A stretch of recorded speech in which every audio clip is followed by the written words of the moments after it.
बस्तियां, इनके लिए शिक्षा प्राथमिकता नहीं है, काम प्राथमिकता होती है। श्रमजीवी वर्ग है तो हर व्यक्ति काम करता है और अपने बच्चों से भी काम करवाना चाहता है, तो शिक्षा इनके लिए प्राथमिकता नहीं होती। तो उनका चयन करके हम लोग उनके माता पिता को समझाकर 8 या 10 बच्चों के साथ हमने छात्रावास का प्रारंभ किया था। पिछला वर्ष हमने पूरा संपन्न किया। उसके बाद इस वर्ष जो है फिर इस नए भवन में, ये भवन हमने इसी वर्ष लिया है और इसमें ये जो 18 बच्चे हैं इनको हम इनकी शिक्षा दीक्षा का पूरा कार्यकलाप हम लोग हमारी समिति, जो छात्रावास की समिति बनी हुई है, उसके माध्यम से देखते हैं।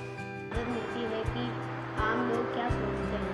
अंग्रेजों को लगता था कि सही तरह शासन चलाने के लिए हम अतीत के लोग हैं, वर्तमान समाज को प्रोन्नत।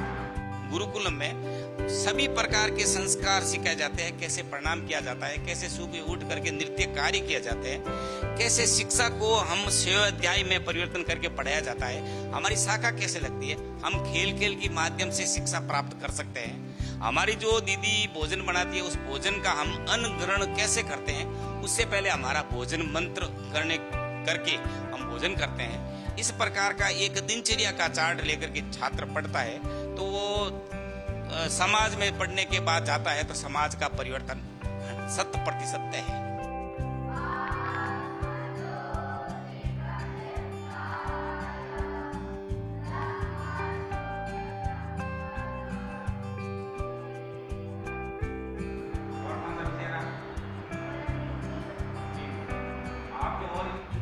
बताइए, खड़े हो, कौन सा क्लास?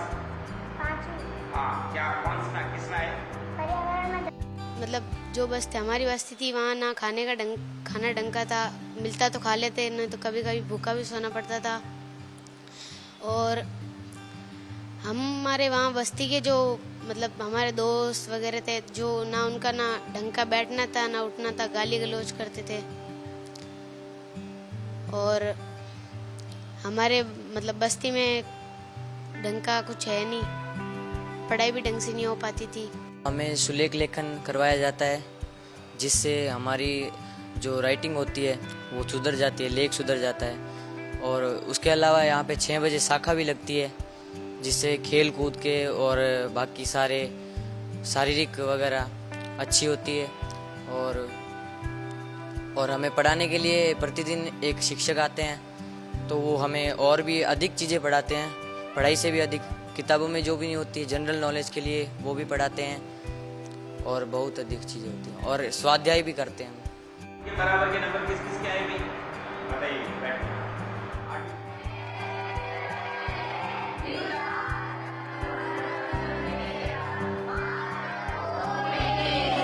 घुमंतु जाति के जो बालक हैं, घुमंतु जाति में वैसे भी गॉड गिफ्टेड होते हैं। चाहे नट बस्ती का बालक किस प्रकार से एक रस्सी के ऊपर चलता है, एक कालबेलिया का बालक किस प्रकार से सांप को किस चतुराई से पकड़ता है, कहना का मतलब इनमें गॉड गिफ्टेड होता है। जब से हमने यहाँ छात्रावास में इनको भर्ती करवाया, स्कूल में ये पढ़ रहे हैं, तो हमारा पिछले साल एक बालक अखिल भारतीय स्तर पर योग स्तर पे प्रथम आया। और इस बार जो हमारी स्कूल स्तर की खेल प्रतियोगिता हुई, प्रत्येक बालक किसी न किसी प्रतियोगिता के अंदर फर्स्ट या सेकंड आया।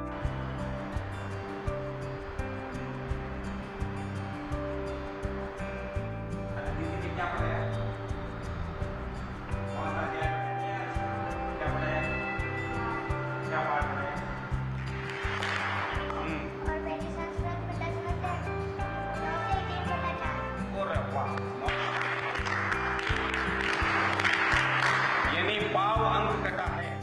अगर आप ये वीडियो YouTube पर देख रहे हैं तो हमारे चैनल को सब्सक्राइब कर बेल आइकन दबाएं और Facebook पर देख रहे हैं तो हमारे पेज को लाइक करें।